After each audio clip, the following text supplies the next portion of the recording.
Welcome back to Timothy's adventure through the Hollow Night. Whoa. Well, dude, that's pretty epic. How do you come up with such epic stuff, my bean? I was just going. I'm legitimately asking because I going find with a thought that I was having. you're kind of an inspiration for me, dude. Who's your idol? Who do you actually like have someone that you're constantly looking up to, and you're like, man, they're so cool, and they've never done anything wrong, and I just wanna be like them. Do you have someone like that? Yeah. Me neither. It's something that's very common for a lot of people, but not for me. Yeah. That's because no one does what I do. I'm very amazing.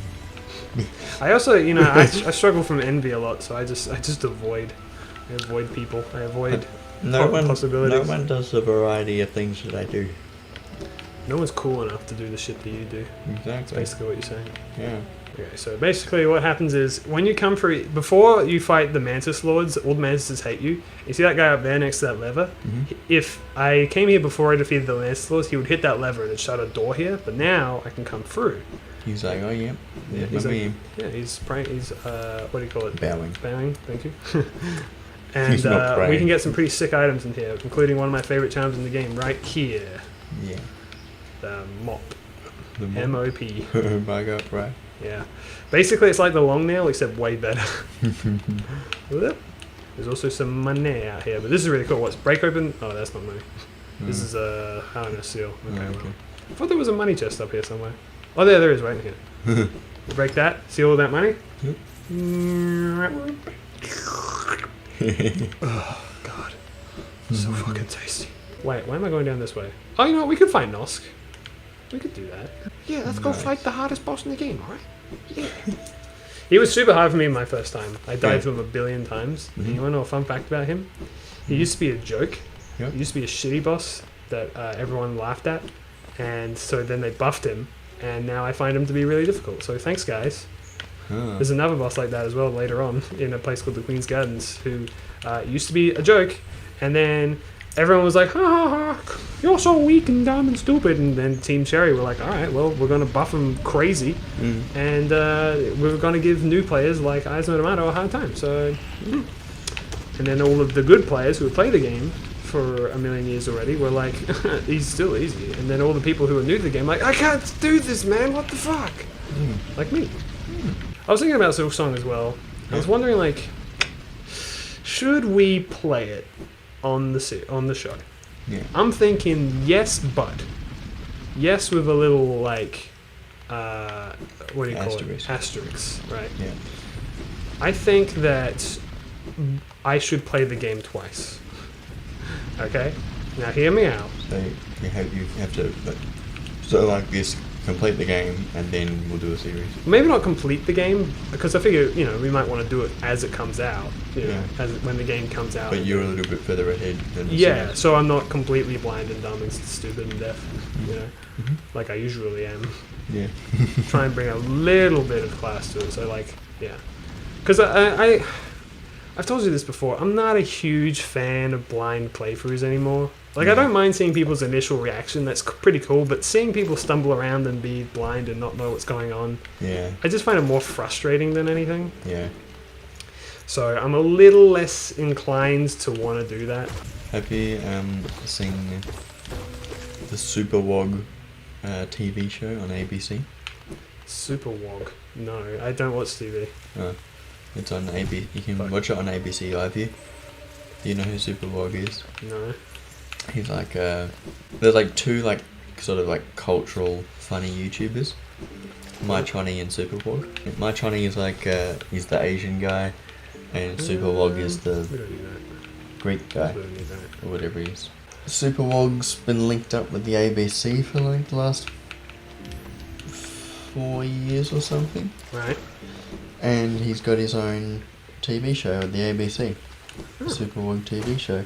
Probably the biggest problem with the show is that it's sometimes it's incredibly stressful to watch the teenage character Theo be a complete total dumbo, because like just watching, or like, I guess some people enjoy it and find it funny. Yeah. Yeah, I did see that.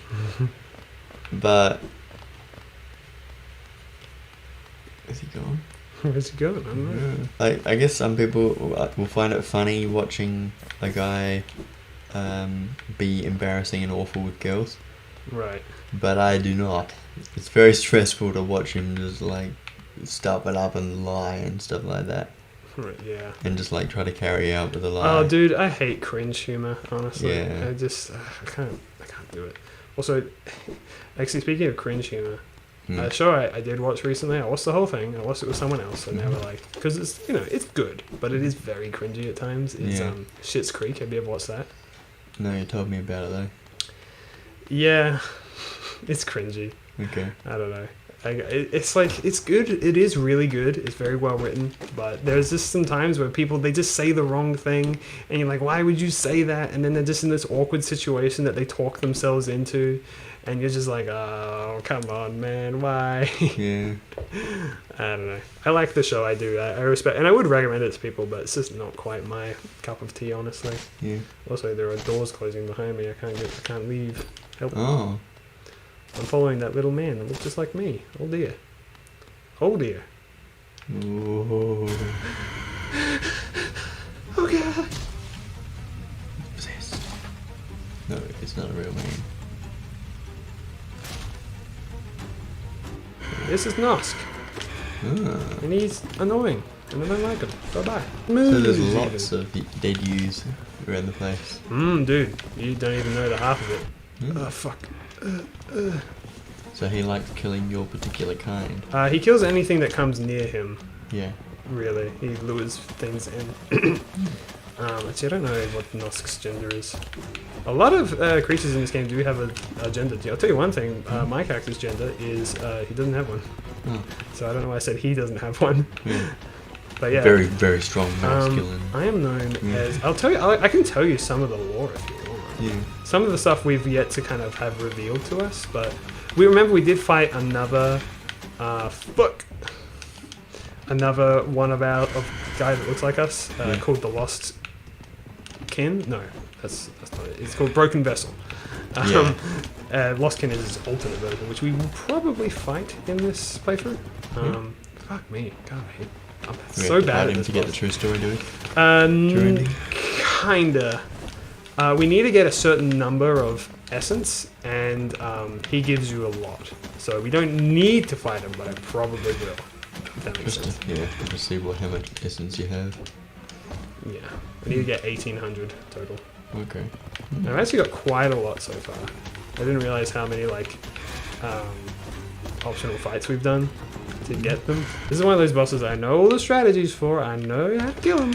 Yeah. He's just annoying for me for some reason. I just get hit by all of his attacks. Yeah. But yeah, so there are quite a few little guys just like me, but none of them are as cool as me No. for particular reasons. You're the chosen one. I guess. Yeah. Yeah, you could say that. That's special. Yeah, kinda. There he is. There, done. Uh-huh. One go. See, I struggled with all. I got hit probably 200 times more than I should have. Yeah.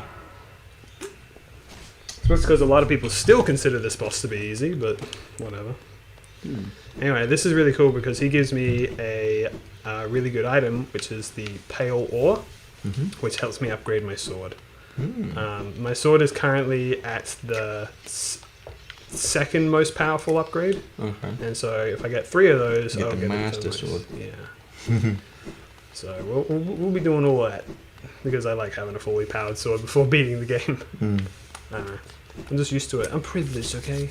When we were talking about your story of Hollow Knight, it reminds me of my time playing Motorsport Manager, Yeah. which I've clocked up over 100 hours in, even though I bought it at the start of June. Like, I've been playing it pretty much every week. Because there's a guy I'm subscribed to called Bill18, who I originally found when he was doing Civilization 5 videos when Brave New World first came out. Brave New World expansion pack? Yeah. So I've been subscribed to him for quite a few years. Okay. And recently I found that he started this series called the Underdog. Like you can start off as a team that's like the worst team, and you just work your way to be the best team, Yeah, that's which will take a really long time, and I know that through playing the game. But like, I saw that, there's a game called Motorsport Manager, and I had a look, and I was like, oh yeah, this is really cool actually. And then I eventually decided, alright, I'm going to buy it. And I bought it, and I had a look at the community to see like if there's anything I should know to play the game.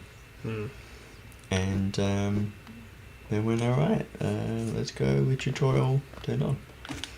And so now I'm in the year 2024. I have managed 3 different teams, and every time I got fired, I've learned a new lesson. Oh my god. The first team I was with was Octane Racing in the European Racing Series, which is like the lowest series. And then I got fired from them because I just wasn't able to achieve the results that they wanted. And then they gave me an ultimatum, finish 10th or higher, and I just wasn't able to manage it in that race. Even though I felt like we could do well that year, I just wasn't good enough and got fired. And then I sent resumes everywhere and got a job in the top level for the worst team called Esprit Grand Prix. So you had to work your way up from the top again, from the bottom, I mean. Well, yeah, but like the bottom of the top. So I was like in the worst team in the top tier, rather than like a mid-pack team in the worst tier, the lowest tier. You start off at the beginning of the 2016 season, and I got fired halfway through the 2017 season. And then I joined Esprit Grand Prix for the back half of the 2017, and I got fired in the middle of 2021. So I played all the way up to this year and beyond. I got fired because I set my expectations too high. You get to set your goal for the year, like where do you expect to be? And I went, I'm gonna do this well. And then I spent lots of money, put us into the red financially. Oh god. And I just wasn't able to achieve the results, and they were very upset with me, and then I got fired. So I went, alright, I think I've learned a lesson there. Lower your expectations, genius. So I've been with my third team, Archer, Emmas, I don't know what the hell the abbreviate little letters at the end are. Archer, they're called. And so I've just been sort of setting the goal every year to be the lowest it can be, but my personal goal is to be like at the top winning races. Yeah. And I think that's a lot easier to manage. And as long as you're achieving your personal goals, and one of the big one I've currently got is I need to get a new design center, but it costs like 5 million or something. I did not have the money to do that. Because I've spent on renewing contracts with drivers when I really should have just gone for the design center and just not worry about the drivers. Because sometimes I want to hold on to the drivers forever, but reality is if you want to keep your job with the team, You love something, you have to learn to let it go. yeah, if you want to keep your job, just don't set your expectations too high, and don't be upset if you can't get the guy that thinks he's worth $1 million. Oops. Because I had a guy who wanted to be my reserve driver. He was like a former European Racing Series driver who I thought was quite good, and I had competed against in the previous year, and he was out of a job for the next season, and I thought he'd be really good to get. I'll put him up a little bit of money, and I mean I won't pay him as much as my regular drivers, but then he wasn't happy with that, and he was like, no, I want more money, and I went, no, fuck you. You don't deserve this amount. I'll just get someone else who's not as expensive. But I'm not willing to do that. So you gotta make those tough calls as the manager. Gotta know what battles to fight. Yeah, we gotta know when to hold them and you gotta know when to fold them, mister. That's right. So how the fuck did I come all the way here and then just not go this way? I literally just stopped. Somehow in our previous playthrough we got here and I just turned around and walked away.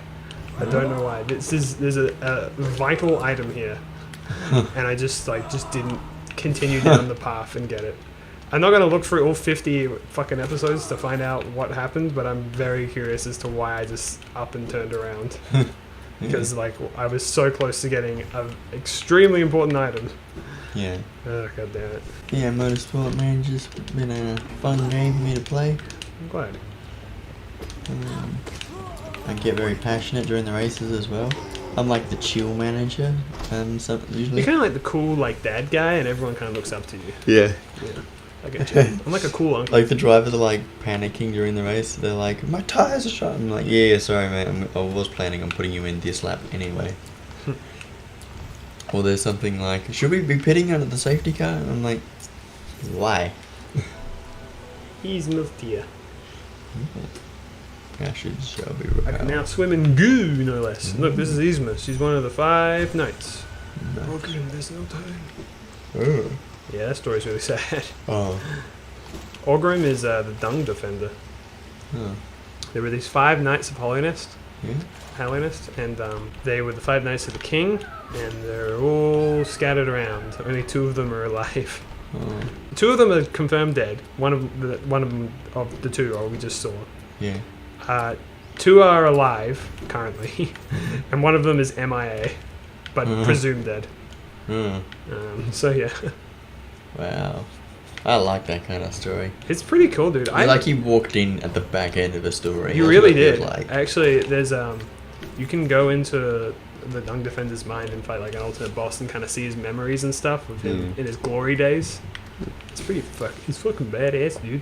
Yeah, that's the end of the episode. Oh yeah, shit.